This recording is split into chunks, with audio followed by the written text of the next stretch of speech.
Hi friends, welcome back to B Com Sahay YouTube channel. അപ്പം നമ്മളിന്ന് പഠിക്കാൻ പോകുന്നത് loyalty and trust building in e കൊമേഴ്സിലെ ഒരു ഇമ്പോർട്ടൻ്റ് ആയിട്ടുള്ള പോർഷനാണ്. ഇത് 15 മാർക്കിന് ചോദിക്കുന്ന ഒരു ക്വസ്റ്റ്യനാണ്. ഇന്ന് നമ്മൾ നോക്കാൻ പോകുന്നത് ലോയൽറ്റി ബിൽഡിംഗ്, ആ ഒരു പോർഷൻ. ട്രസ്റ്റ് ബിൽഡിങ്ങിൻ്റെ വേറെ വീഡിയോ ആയിട്ടിട്ടേക്കാം.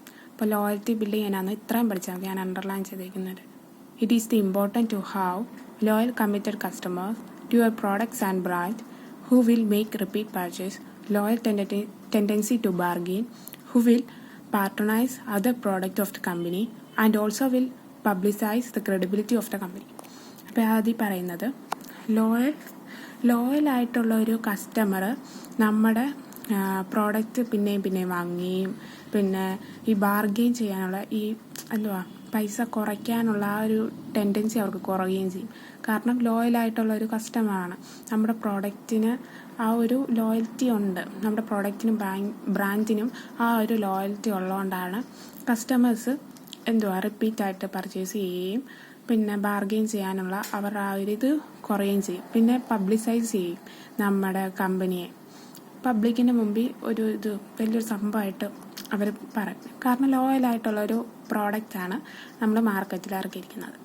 അടുത്തത്, customer loyalty is the degree to which a customer will stay with a specific vendor or brand for a repeat purchasing. Customer loyalty is expected to produce more sale and increase the profit over time. Customer loyalty related to e-commerce is often referred to as e-loyalty. രണ്ടാമത്തെ ഇത് പറയുന്നത് പറഞ്ഞാൽ അത് തന്നെ റിപ്പീറ്റായിട്ട് purchase ചെയ്യും.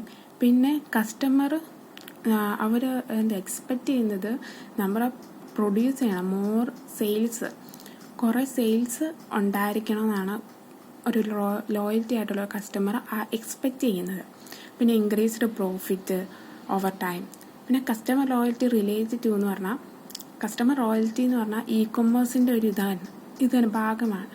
പിന്നെ അതിന് ഈ electronic loyalty refer to as electronic loyalty എന്നും പറയും.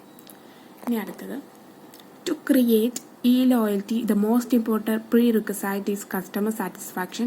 Satisfaction is one of the most important consumer reaction in B2C online environment. ഈ ഒരു ലോയൽറ്റി ക്രിയേറ്റ് ആകുമ്പോൾ തന്നെ ഒരു കസ്റ്റമർ സാറ്റിസ്ഫാക്ഷൻ അവർക്കുണ്ടാവും. കസ്റ്റമർ സാറ്റിസ്ഫാക്ഷൻ എന്ന് പറഞ്ഞാൽ നമ്മുടെ ബിസിനസ് ടു കസ്റ്റമേഴ്സിൽ ഒരു ഇമ്പോർട്ടൻ്റ് ആയിട്ടുള്ളൊരു ഭാഗം തന്നെയാണ് B2C ഓൺലൈൻ എൻവയോൺമെൻറ്റ്. ഇനി അതിൽ സം പോപ്പുലർ റോയൽറ്റി പ്രോഗ്രാംസ്, അതെ യൂസ് ഓഫ് ഇതിൻ്റെ പോയിന്റ്സ് മാത്രം എഴുതിയാൽ മതി. എസ്സേ ചോദിക്കുകയാണെങ്കിൽ ഈ പോപ്പുലർ ലോയൽറ്റി പ്രോഗ്രാമിൻ്റെ പോയിന്റ് മാത്രം എഴുതിയാൽ മതി. യൂസ് ഓഫ് ലോയൽറ്റി പോയിന്റ് ഇതിൻ്റെ ഇത് കൂടെ പറഞ്ഞുതരാം ഞാൻ. ഇനിയും കുറേ എഴുതേണ്ടവർക്ക് വേണമെങ്കിൽ ഈ ഇതും കൂടെ എഴുതാം. യൂസ് ഓഫ് ലോയൽറ്റി പോയിന്റ് എന്ന് പറഞ്ഞാൽ നമ്മളിപ്പം എന്തെങ്കിലും പർച്ചേസ് ചെയ്യും. അപ്പോൾ നമുക്ക് 4 രൂപ കിട്ടും. 4 രൂപ ഒരു പോയിന്റ് കിട്ടും. ആ പോയിന്റിൽ നിന്ന് 1 രൂപ പൈസയായിട്ട് കിട്ടും. അതിനെയാണ് യൂസ് ഓഫ് ലോയൽറ്റി പോയിന്റ് എന്ന് പറയുന്നത്. ഇനി അതിലെ രണ്ടാമത്തെ പോയിന്റ് എന്ന് പറഞ്ഞാൽ യൂസ് ഓഫ് ടിയർ സിസ്റ്റം എന്ന് വെച്ചാൽ in this case of value of and frequency of purchase of site increase ആവാൻ ഡിസ്കൗണ്ട് ഓഫേഴ്സ് അതൊക്കെ ഇൻക്രീസ് ആവും. അതാണ് ടിയർ സിസ്റ്റം എന്ന് പറയുന്നത്.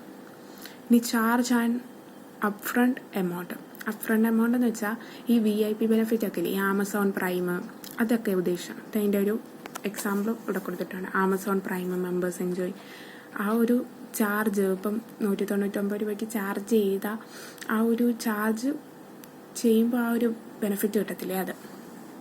അടുത്തത്, structure non monetary programmes, partner with another company, make game out of it, reward of capacity.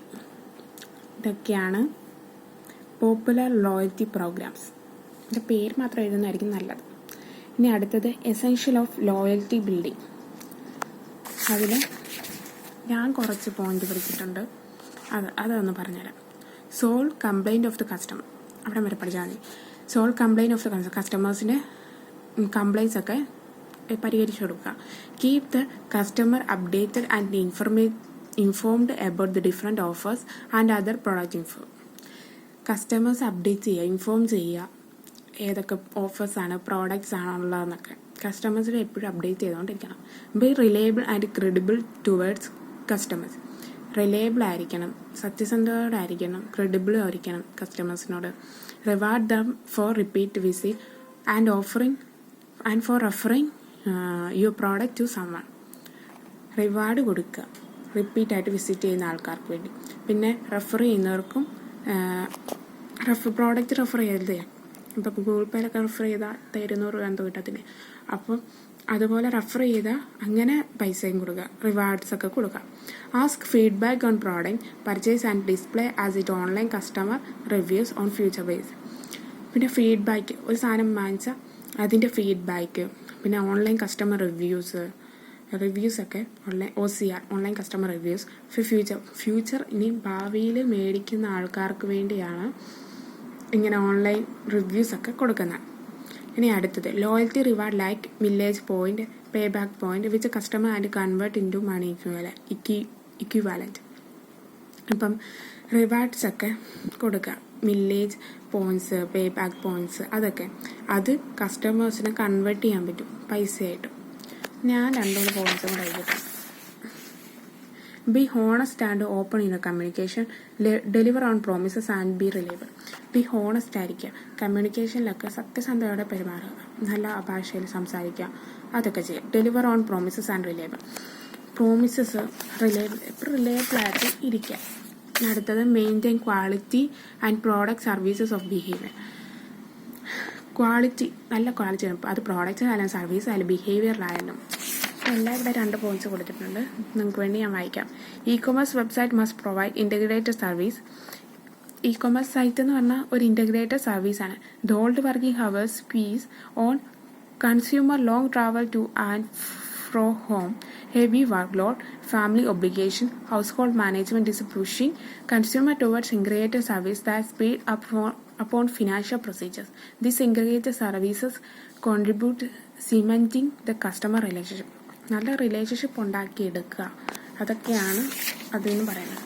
പിന്നെ ഈ business can realise the positive cost implications for the long term value of building customer loyalty. In the online world, there is not a big cost difference between serving customer and serving 1 lakh customers.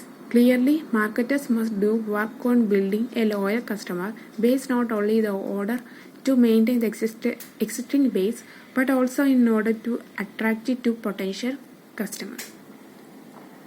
ഇത്രയാണ് ലോയൽറ്റിയുടെ building. അടുത്തത് trust building ഞാൻ അടുത്ത video ആയിട്ട് ഇടാം.